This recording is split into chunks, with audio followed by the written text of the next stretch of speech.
नमस्कार, मैं जितेंद्र जैन और आप देख रहे हैं खबर समय जगत। आई नजर डालते हैं आज की कुछ ताजा तरीन खबरों पर। भोपाल कांग्रेस द्वारा विधानसभा सत्र में बीजेपी को घेरने को लेकर चिकित्सा शिक्षा मंत्री विश्वास कैलाश सारंग ने कहा कि विपक्ष जब घेरने जैसी शब्दावली का उपयोग करता है तो उनका मंतव्य समझ में आता है।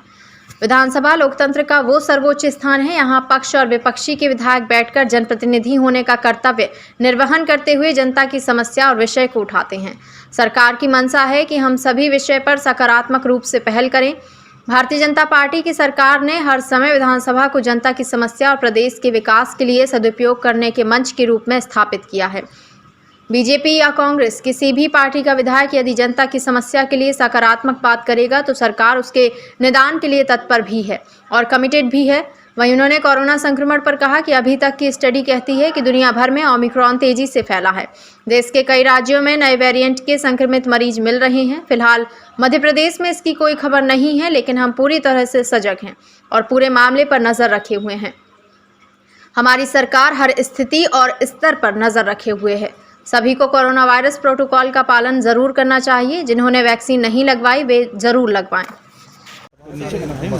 पागल है सरकार को घेरने की पूरी रणनीति बना रखी है। देखिए, जब विपक्ष घेरने जैसी शब्दावली का उपयोग करता है तो उनका मंतव्य हमें समझ में आता है। विधानसभा लोकतंत्र का वो सर्वोच्च स्थान है जहां पक्ष और विपक्ष के विधायक बैठकर जनप्रतिनिधि होने के कर्तव्य का निर्वहन करते हुए जनता की समस्याओं और जनता के विषय को उठाते हैं। सरकार की मंशा है कि हर एक विषय पर हम सकारात्मक रूप से पहल करें। यहाँ विधेयक बनते हैं, कानून बनते हैं। घेरने जैसी बातें कहाँ से आ गई?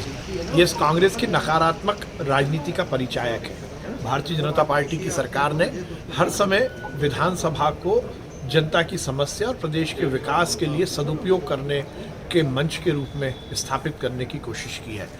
और मैं तो ये बात पूरे विश्वास के साथ कह सकता हूँ कि कांग्रेस या भारतीय जनता पार्टी का भी कोई भी विधायक जनता की समस्या के लिए यदि कोई सकारात्मक बात करेगा, किसी भी तरह की बात को उठाएगा, सरकार उसके निदान के लिए तत्पर भी है और कमिटेड भी है। कहा जा रहा है कि वो भी कारगर साबित नहीं होता है। देखिए, अभी तक की जो स्टडी है उसमें ये बात सही है कि दुनिया में ओमिक्रॉन बहुत तेज़ी से फैला है। यूके की बहुत ही खतरनाक स्थिति है। देश के बाकी राज्यों में भी हम देख रहे हैं एक, दो, चार ओमिक्रॉन के केसेस आ रहे हैं। मध्य प्रदेश में अभी तक किसी भी तरह से इस नए वेरिएंट की कोई खबर नहीं है, पर हम पूरी तरह से सजग भी हैं और इस पूरी मामले में नज़र भी रखे हैं।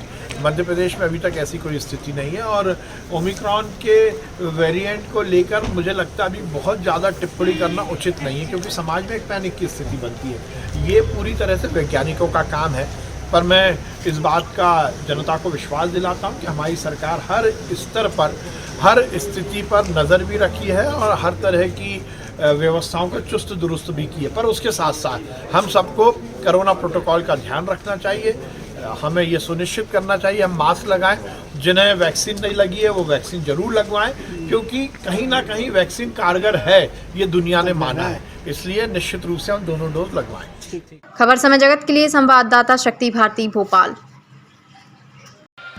For latest news, subscribe to our channel and press the bell icon.